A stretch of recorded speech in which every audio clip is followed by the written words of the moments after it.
Assalamualaikum warahmatullahi wabarakatuh.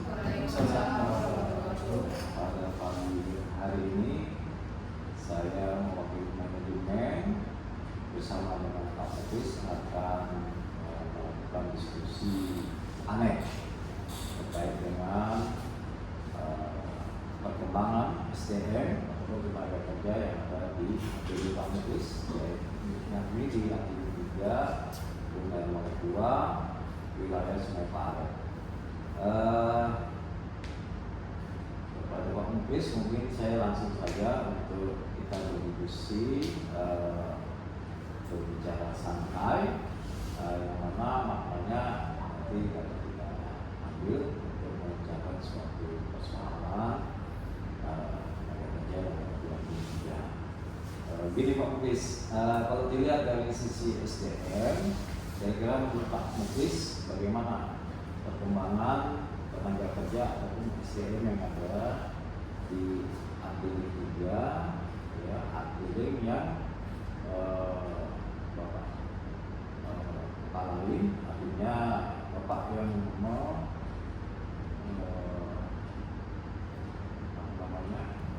Bapak yang menginstruksikan untuk pekerjaan sehari-hari di Aktif 3. Pak, untuk kami juga sendiri sejauh ini sampai saat ini tugas kami cukup ini Pak, yang waktu mungkin di situ apalagi khususnya tenaga panen ada sedikit ya kurang motivasi lah bahasanya, karena kenapa ya posisinya kan tanaman kami saat ini sudah tanaman tua dan juga sudah 3 tahun sampai atau berjalan sudah jadi depan tidak cukup, otomatis pendapatan mereka sedikit banyaknya terpengaruh dari kami karena kan itu.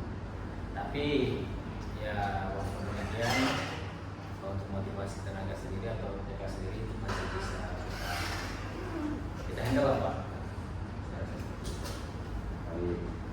Terkait dengan perubahan-perubahan ataupun inovasi yang Bapak lakukan, kira-kira perubahan-perubahan yang paling terasa ataupun mendasar kepada kedisiplinan atau tanggung jawab daripada tenaga kerja, menurut Bapak gimana polanya?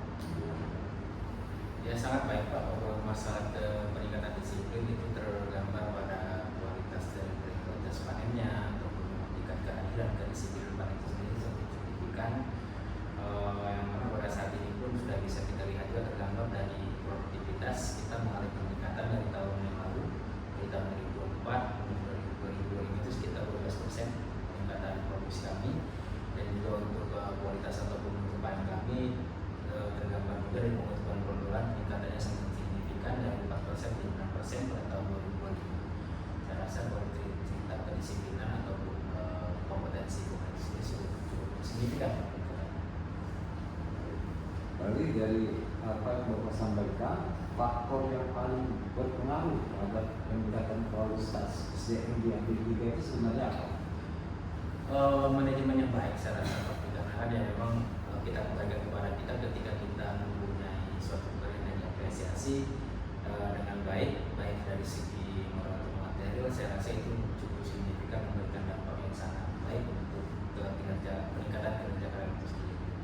Dimana ya kami juga sangat sana kami buat juga setiap bulan kami selalu mengadakan reward kepada pemain-pemain terbaik, dan juga tidak menghasilkan sanksi yang kami laksanakan sebagai pembinaan dari kami selaku pimpinan itu pada kami tersebut.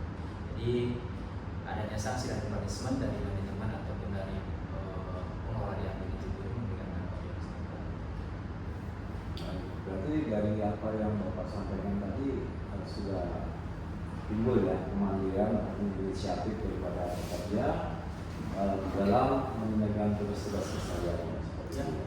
Tergambar Pak.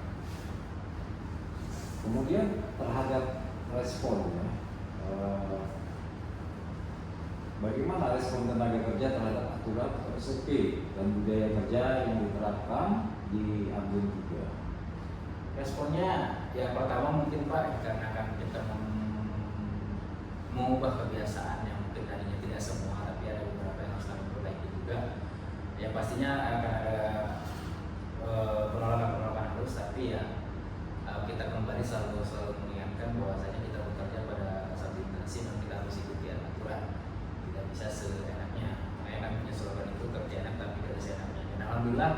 untuk saat ini ya tingkat perubahan-perubahan yang dilaksanakan oleh perusahaan itu bisa diterima dengan baik oleh karyawan itu sendiri. Baik, untuk yang terakhir mungkin di obrolan kita ini untuk ke depan kira-kira apa harapan Bapak terhadap pengembangan SDM di 3 agar semakin siap dan berdaya saing. Kemudian kami sebagai supporting di bagian SDM kira-kira apa yang perlu kami dukung di dalam mencapai selanjutnya. Baik Pak, harapannya sih kalau saya mau dari karyawan itu sendiri, pertama semakin ditingkatkannya perhatian dalam artian ya pemberian dua dan punishment itu sendiri sangat sudah berjalan bisa dijalankan dengan baik, dan mungkin dari segi reward yang kita bisa tambahkan ataupun ada perhatian khusus kepada karyawan berprestasi jadi yang mulai pun merasa terpacu untuk mendapatkan hal tersebut. Selanjutnya kalau untuk harapan kepada ya, pelatihan serta pengisian selaku di bidang baik dari segi pekerjaan ataupun segi kerohanian mungkin ya semakin fasilitasi dengan adanya pelatihan itu saya rasa cukup. Saya rasa itu. Terima kasih kepada Pak Kris atas bincang-bincang santai kita pada pagi hari ini. Selanjutnya ini akan kita fokuskan supaya tidak ada miss dalam hutang terhadap KPT ataupun mempromosikan dan KPT KMB, kemudian harapannya nanti bisa bersinergi semua pihak juga. Maka obrolan ini kita katakan sampai di sini. Mudah-mudahan ini semua untuk kesuksesan daripada pemerintah regional 3 khususnya untuk dan terlebih khusus kepada manajemen yang ada di Indonesia. Terima kasih. Cukup kan? Bisa kan?